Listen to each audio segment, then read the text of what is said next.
Hello everyone, welcome to my channel English with Shrubi. आज की हमारी वीडियो है chapter number 2, ransom of Red chief.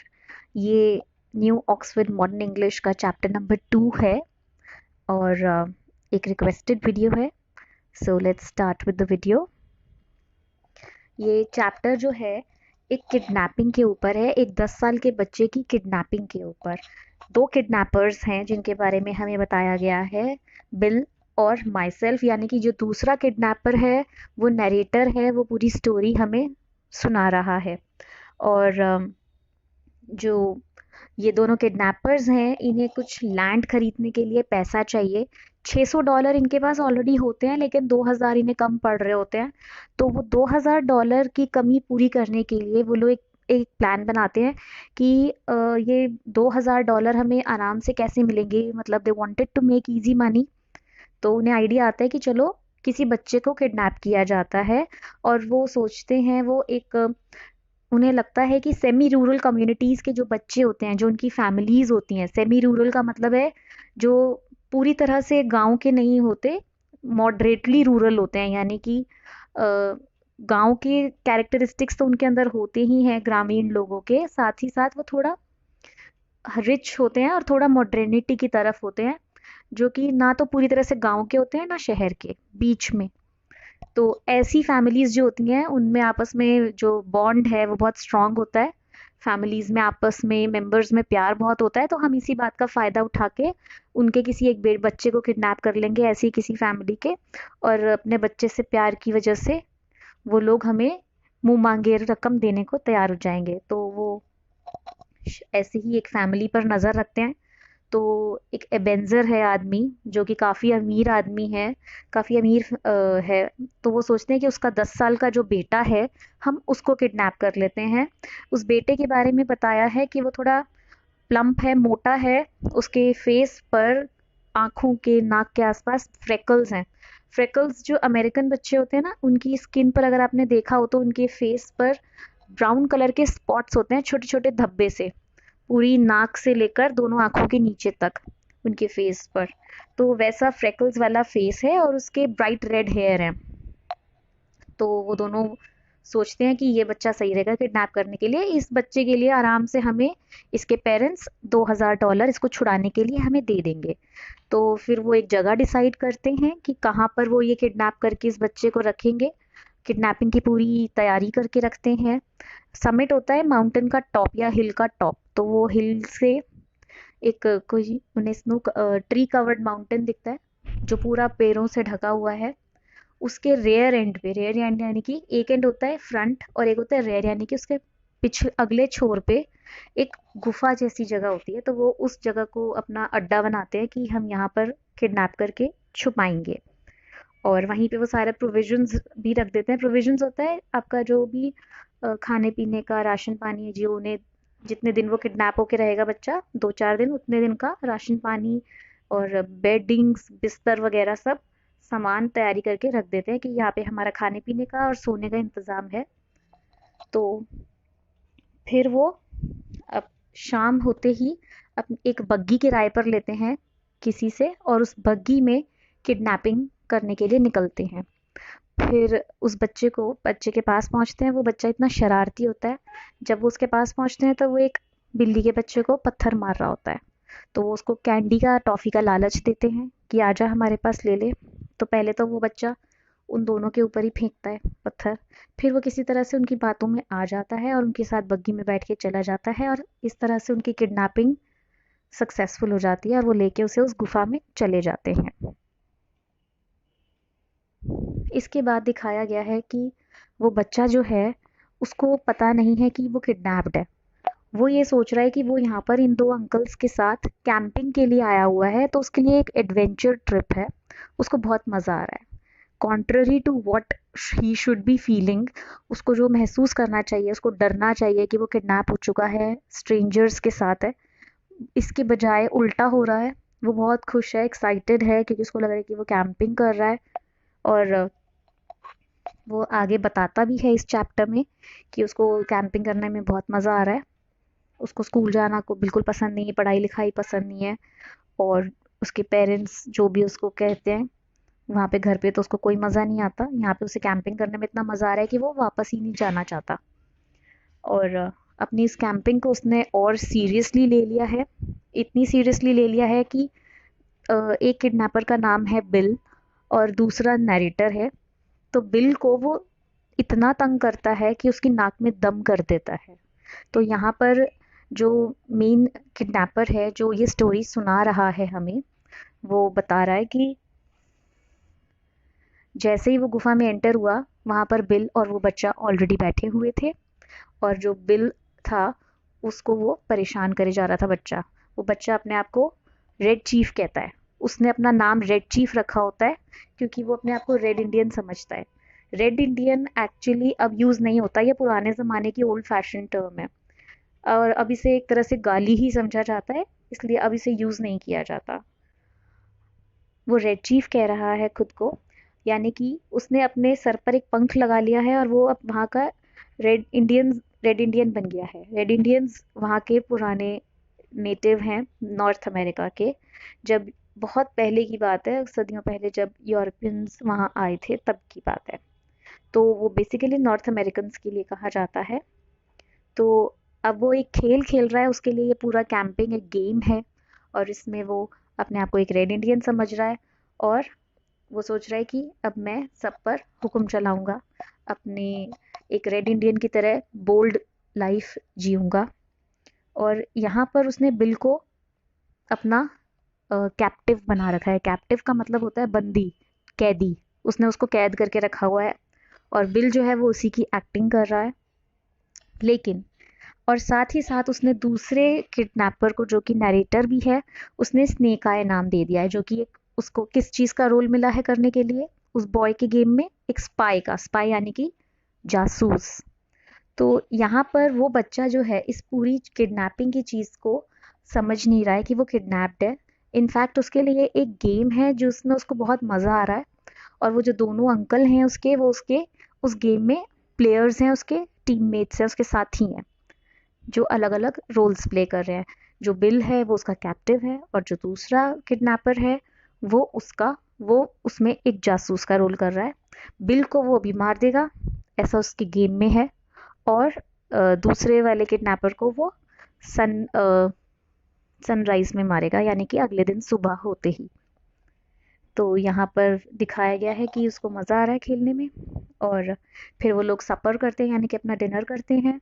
फिर वो बच्चा जो है ठूस ठूस के भर भर के खा रहा है मीट ग्रेवी और बोले चले जा रहा है, बोले चले जा रहा है, अपनी बातें करे जा रहा है। जैसा लग रहा है जैसे उसकी बातें कभी ख़त्म ही नहीं होंगी। और उसकी बातें बताई गई हैं, वो क्या क्या बोले जा रहा है कि मैंने ऐसी कैंपिंग पहले कभी नहीं की, मुझे इतना मज़ा आ रहा है, मुझे पहले कभी ऐसे मज़ा नहीं आया। एक बार मेरे पास एक पेट था, मेरे को 9th बर्थडे पे मिला था। क्या रेड इंडियन सच में होते हैं? मुझे थोड़ी और ग्रेवी चाहिए। क्या पेड़ों के हिलने से हवा चलती है? क्या पपीज़, हमारे पास 5 पपीज़ थे। आपकी नाक इतनी लाल कैसे हो जाती है हैंक? हैंक बिल को ही कह रहा है वो। मेरे पापा के पास बहुत पैसा है। क्या स्टार्स गर्म होते हैं? क्या ऑक्सन शोर मचाते हैं? क्या ऑरेंजेस गोल होते हैं? तोता तो बोल सकता है मगर मंकी और फिश तो नहीं बोल सकते। इस तरह से वो बक बक बक बक बक बक किए चले जा रहा है। और मतलब और हर थोड़ी देर में उसको ये याद आ जाता है कि मैं एक रेड इंडियन हूँ, मैं तो एक रेड चीफ हूँ। और बार बार वो उनकी जैसी आवाज़ें निकालता है, वॉर हूप होता है। वो आवाज़ें स्पेशली रेड इंडियंस ही निकाला करते थे। एक ऐसी हाउल, एक ऐसी हाउल जैसे एनिमल्स करते हैं वैसे ही एनिमल वो वॉर हूप करते थे लड़ाई से पहले। उस लड़के ने बिल की नाक में दम कर दिया था, उसको बिल्कुल अच्छे से डरा दिया था, टेरराइज कर दिया था। और फिर वो जो नरेटर है वो उससे पूछ रहा है कि क्या तुम घर जाना चाहते हो? उसने कहा ना, मैं बिल्कुल घर नहीं जाना चाहता, मुझे तो बहुत मज़ा आ रहा है यहाँ पे, मैंने कभी कैंपिंग नहीं की, मुझे स्कूल वूल जाना बिल्कुल पसंद नहीं है। घर पे कोई मज़ा थोड़ी आता है, मज़ा तो यहाँ है। और फिर उसने कहा मेरे को ज़िंदगी में ऐसे पहले मज़े कभी नहीं किए। फिर 11 बज गए रात को, उन्होंने अपने अपने बेड्स बिछाए, ब्लैंकेट्स ओढ़ी। लेकिन वो लड़का जो था, वो बच्चा, वो अपने रेड इंडियन के रोल में ही बैठा रहा और अपने आप को और उसने उन दोनों किडनैपर्स को 3 घंटे तक जगाए रखा।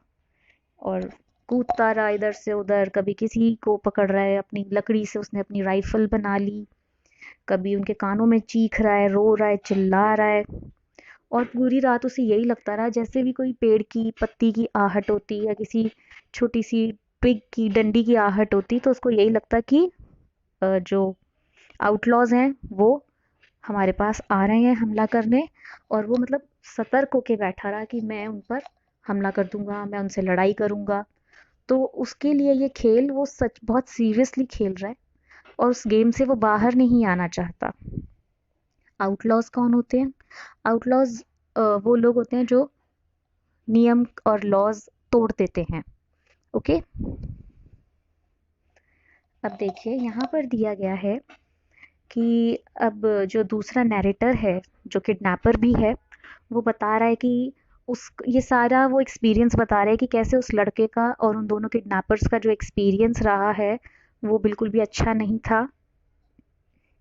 स्पेशली बिल के लिए, क्योंकि बिल की नाक में उसने दम किया हुआ था और हर बार वो, क्योंकि बिल उसका कैप्टिव था, बंदी था, तो वो उसी पर सारे जोर आजमाता था अपने। तो कभी वो उसने देखा कि उसको शोर सुनाई दिया, तो उसने उठ के देखा जो वो लड़का है वो बिल की चेस्ट पे बैठा हुआ है और उसके हाथ में एक नाइफ है जो उन्होंने मीट काटने के लिए रखा हुआ था, वो उसने उसके बिल्कुल बालों के पास सर पे रखा हुआ है और वो उसका स्कैल्प ही निकालने को हो रहा है। स्कैल्प का मतलब होता है, पुराने ज़माने में स्कैल्पिंग की जाती थी। स्कैल्पिंग होता है कि सर का कुछ एक पैच होता है आपके बालों का, उसको खाल समेत उतार लिया जाता था नाइफ से, जो अपने दुश्मनों का, और उस हिस्से को ले जाकर बाल समेत खाल उतार लेते थे, उसको एज अ विनिंग ट्रॉफी की तरह दिखाते थे कि ये देखो हम जीत गए, ये हमारे दुश्मन के सर का स्कैल्प है हमारे हाथ में, ये हमारी जीतने की ट्रॉफी है, इनाम है। तो वो बिल्कुल वही कर एक्शन करने को हो रहा था कि जो नैरेटर है, दूसरा किडनैपर, उसने उसको रोक लिया किसी तरह से, उसको समझाया लड़के को, उन दोनों की वापस से दोस्ती कराई।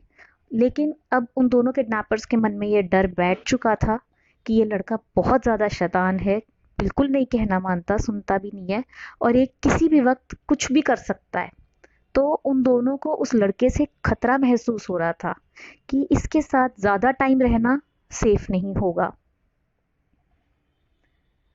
तो बिल जो है, क्योंकि वो बहुत ज़्यादा भुगत चुका है उस लड़के से, तो वो कह रहा है कि इस शैतान लड़के के $2000 तो हमें कोई भी पेरेंट नहीं देंगे, क्योंकि हर कोई इस शैतान से पीछा ही छुड़ाना चाहेगा, इसको वापस कौन बुलाना चाहेगा। तो $2000 मेरे को लगता है ज़्यादा है। फिर फिर उसने देखा बड़ी मुश्किल से वो लोग सोए हैं, मगर बिल जो है वो डर के मारे आंख नहीं बंद कर पा रहा था, क्योंकि उसे पता था कि वो आंख बंद करते ही वो लड़का फिर कोई हरकत करेगा और उसको नुकसान पहुंचाएगा। और कहीं ना कहीं डर जो था वो दूसरे किडनैपर के मन में भी था, इसलिए वो भी नहीं सो पा रहा था, वो भी बैठा रहा, क्योंकि उस लड़के ने दूसरे किडनैपर को भी बोला था, जो कि उसके लिए स्नेक आई था, कि तुम्हें सुबह उठते ही सनराइज से पहले मैं मौत की सजा दे दूंगा। तो दूसरे किडनैपर को, यानी कि नैरेटर को भी डर लग रहा था। अब ये लोग सोच रहे थे इसके पेरेंट्स कहाँ से पैसे देंगे, तो जो नैरेटर वगैरह ज़रूर देंगे। ऐसे शैतान बच्चे जो होते हैं ना, वो बहुत लाडले होते हैं, बिगड़े हुए होते हैं, ऐसे बच्चों के तो पेरेंट्स ज़रूर पैसे देंगे।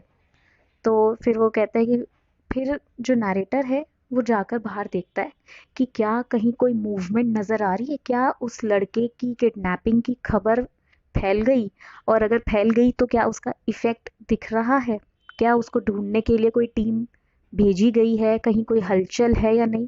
लेकिन उसको बहुत दुख होता है, डिसअपॉइंटमेंट होती है ये देखकर कि सब जगह बहुत शांत है वातावरण, बिल्कुल पीसफुल लैंडस्केप है और कोई भी हलचल नहीं है। इसका मतलब उसकी किडनैप होने की खबर या तो पहुंची नहीं है, या फिर अभी उस पर इतना सीरियस असर हुआ नहीं है।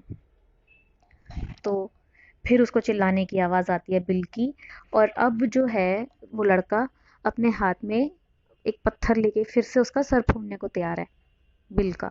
और फिर वो पूछता है अब क्या हुआ, तो वो ये कहता है कि इसने उबलता हुआ आलू मेरी कमर में डाल दिया और फिर उसको भीज के मैश भी कर दिया, तो अब उबलता हुआ आलू अगर आपकी स्किन पर लगेगा और उस फिर उसको आप मसल दोगे तो कितनी जलन होगी। इसी बात पर उसने उस लड़के को मारा होगा बिल ने। तो पलट कर जो बिल है वो उससे बदले में और तेज पत्थर से उसका सर फोड़ने को हो रहा है।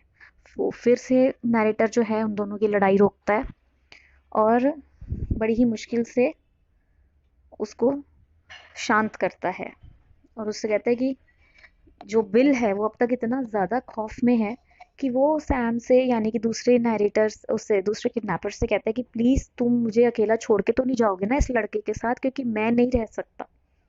मैंने कभी तुम्हारा साथ नहीं छोड़ा, चाहे कैद कितने भी आंधी तूफान अर्थक्वेक्स आए हो।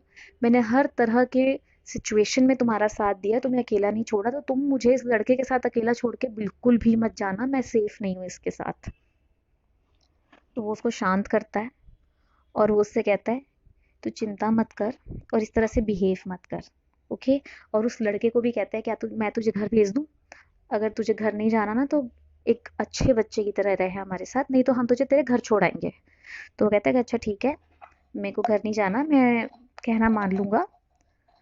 फिर वो जाता है, वो बिल से कहता है कि मैं ज़रा नीचे शहर के में गांव में जाकर देख कर आता हूँ कि क्या इस लड़के की किडनैपिंग की न्यूज़ का हलचल मची है, लोगों के बीच में कुछ सनसनी फैली है या नहीं।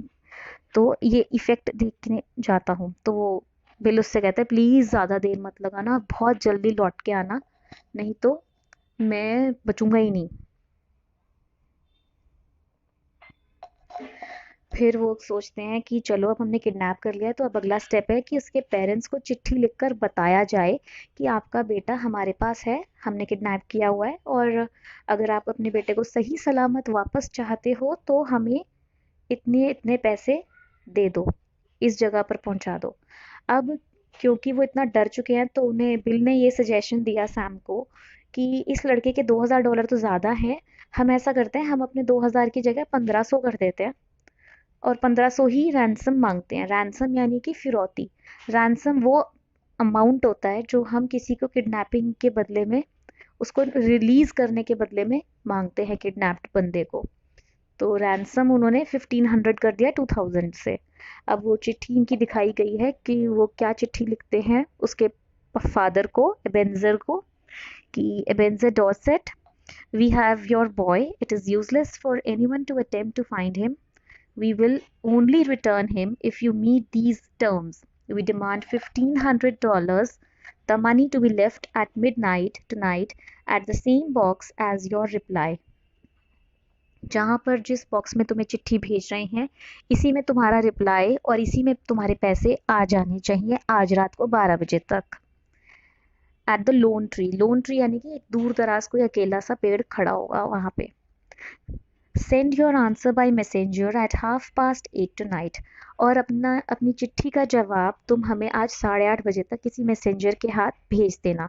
मतलब 8:30 तक वो जवाब भेजेंगे और 12 बजे तक पैसे। If you attempt any treachery you will never see your boy again. Treachery होता है धोखा, मतलब अगर तुमने हमें धोखा देने की कोशिश की तो तुम अपने बेटे को दोबारा कभी देख नहीं पाओगे, हम उसे मार देंगे। If you pay the money, he will be returned to you safe and well. These terms are final, and if you do not accede to them, no further communication will be attempted. Two desperate men, अपने आप को वो kidnappers लिखने की जगह to desperate man, यानी कि जो बेसब्री से इंतजार कर रहे हैं। तो ये कह रहे हैं कि धोखा देने की कोशिश मत करना और वरना तुम्हें अपने बेटे दिखने को नहीं मिलेगा। हमने जो कह दिया ये सारी शर्तें फाइनल हैं और इसके आगे अब हम और कोई कम्युनिकेशन नहीं करेंगे। तो अब ये लेटर जो था उसके फादर तक पहुंचाना था। तो जो नरेटर है किडनैपर वो जाता है ये काम करने के लिए और नीचे जाता है यानी कि वहीं गांव में पॉपुलर केव कोव में आसपास पोस्ट ऑफिस के आसपास बैठ जाता है। वहाँ पे कुछ कस्टमर्स बैठ के चिट चैट कर रहे होते हैं, बातें कर रहे होते हैं, तो वो उनकी बातों में शामिल हो जाता है, सुनता है कि वो क्या बातें कर रहे हैं। और वहाँ पर उस बॉय की किडनैपिंग की ही बात चल रही होती है, तो उसको लगता है कि वाओ, मतलब हमारा जो प्लान है वो काम कर रहा है। और धीरे से वो, जब किसी का ध्यान नहीं होता तो वो चिट्ठी पोस्ट पोस्ट बॉक्स में डाल देता है और उसे पता है कि 1 घंटे बाद जो है वो पोस्टमैन आएगा और उसमें से चिट्ठियां ले जाएगा। उसके बाद वो सब ये काम करके, चिट्ठी डाल के, जिस काम के लिए वो गया था वो करके वापस आता है उसी केव में जहाँ पर किडनैप किया हुआ होता है उन्होंने बॉय को। वहां पे आकर देखता है कि दोनों ही नहीं है, ना बिल है ना वो लड़का है। तो वो सोचता है आ जाएंगे थोड़ी देर में, वहीं वेट करता है केव के अंदर। आधे घंटे बाद उसको बिल दिखाई देता है बुरी हालत में, और वो उससे कहता है कि सॉरी सैम, मैंने तो उस लड़के को भगा दिया, जाने दिया, उसके घर छोड़ाया, मेरे से और बर्दाश्त नहीं हो रहा था, उसने मेरे को घोड़ा बना दिया और मेरे को घोड़ा बना के पूरे पहाड़ पे ऊपर से नीचे घुटनों के बल चल रहा था मैं उसको लेकर, मेरे को और मेरी उसने गले में वो भी डाल रखी थी नाल, और खींचे जा रहा था अपने घुटने और अपने पैरों को मेरे अंदर गड़ाए जा रहा था। मैं बर्दाश्त नहीं कर पाया, मेरे साथ इतना ज़्यादा टॉर्चर हुआ है, इसने मुझे इतनी किक्स मारी हैं, इतना मारा है कि मुझे लगा कि अब इससे ज़्यादा मैंने अगर किया तो मैं मर ही जाऊंगा। तो मैंने इसलिए उसको उसके घर छोड़ दिया।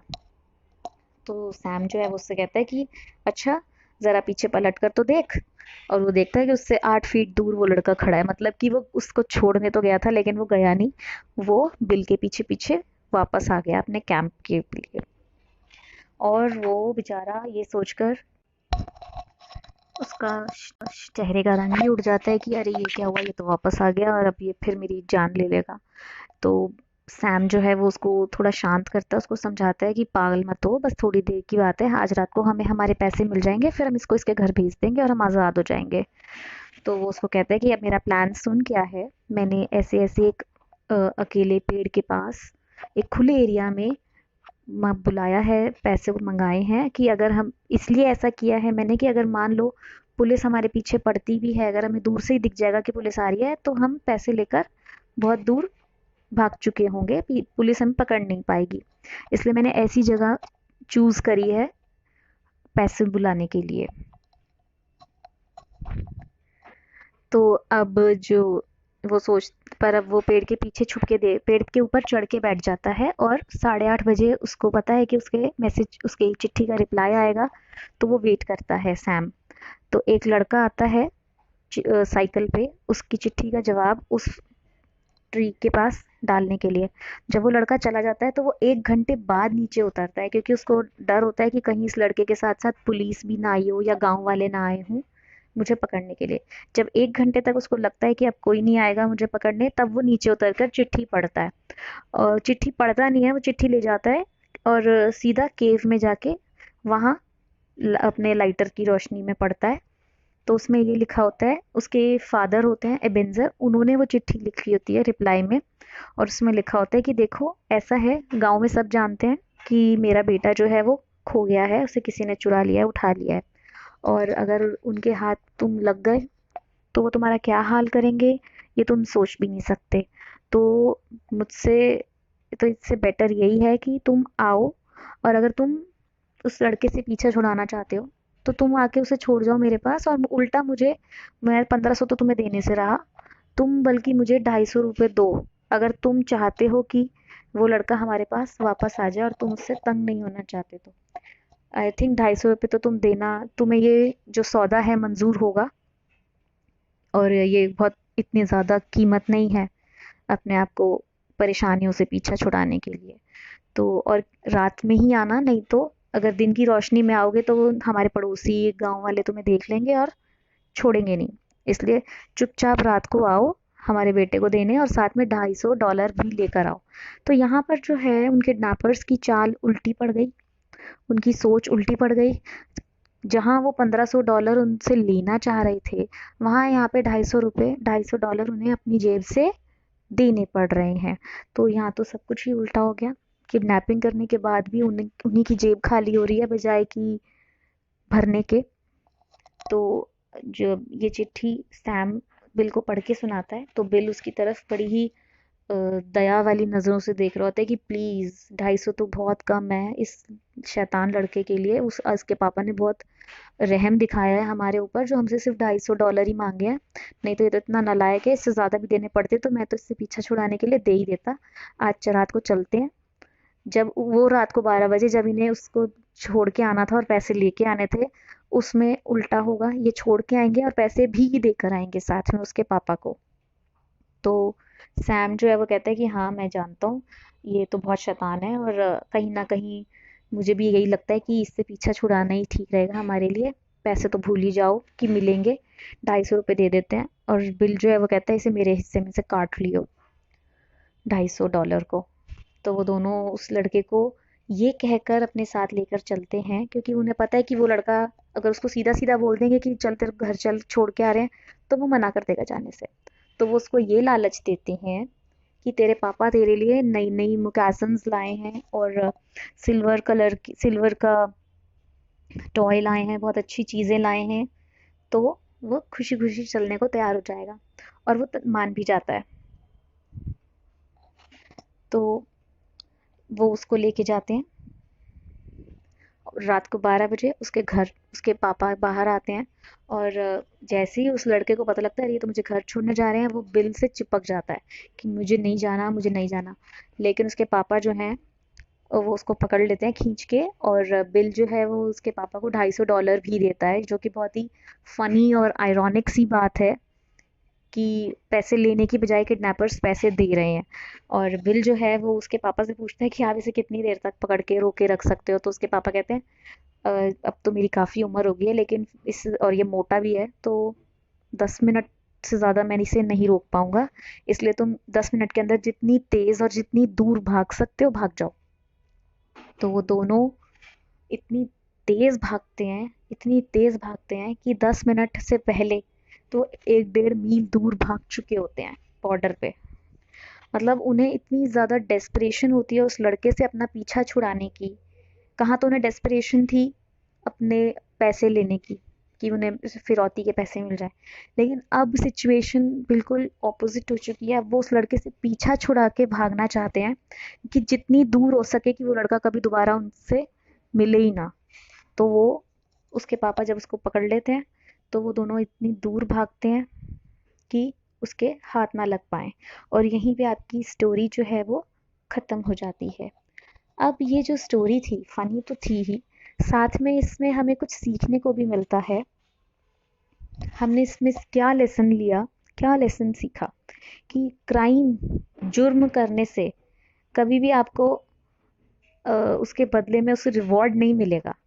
जुर्म करोगे तो उसकी सज़ा ही मिलेगी, उसके बदले में आपको यू हैव टू पे for it, you will never get paid for. आप कभी भी जुर्म कर कर आप शॉर्टकट करके इजी मनी नहीं कमा सकते। शॉर्टकट है ही नहीं कोई पैसे कमाने का, मेहनत तो आपको करनी ही पड़ेगी, और जुर्म करके तो बिल्कुल भी नहीं। जुर्म करोगे तो उसकी सज़ा आपको मिलेगी। यहाँ पर उन दोनों किडनैपर्स ने एक बच्चे को किडनैप करने की कोशिश की इजी मनी के लिए, कि फटाफट जल्द से जल्द पैसा कमा लेंगे, लेकिन उन्हें भुगतना पड़ा। उन्हें पैसे तो मिले नहीं, उल्टा उन्हें देने और पड़े अपनी जेब से। और दूसरी बात कि हमें कभी भी अपने सामने वाले को, अपने दुश्मन को, अपने ओपोनेंट को कम नहीं समझना चाहिए। अब उन दोनों ने सोचा कि एक 10 साल का बच्चा हमारा क्या बिगाड़ लेगा, तो हम उसे किडनैप कर लेते हैं। लेकिन उसी 10 साल के बच्चे ने उनकी नाक में दम कर दिया, और वो ये ऐसी हालत कर दी उन दोनों की कि उन्होंने पैसे देकर उससे पीछा छुड़ाना सही समझा। कहाँ तो वो पैसे लेना चाह रहे थे और कहाँ उसे देने पड़ रहे, लेकिन वो खुशी खुशी पैसे देने को तैयार थे ताकि उससे पीछा छूट जाए। तो ये हमने सबक सीखा है इस स्टोरी से। एक आयरनी है इसमें, आयरनी यही है कि जो होना चाहिए उसका उल्टा हो रहा है। पैसे उन्हें फिरौती के मिलने थे, लेकिन मिलने की बजाय उन्होंने खुद पैसे भरे। तो ये स्टोरी एक आयरॉनिक स्टोरी थी, ह्यूमरस भी थी, फनी भी थी। That's all for this video. Thanks for watching. अगर आपको मेरी वीडियोस अच्छी लगती हैं तो प्लीज़ मेरी वीडियोस को लाइक ज़रूर दें, और मेरे चैनल को सब्सक्राइब भी करें। Thank you, bye.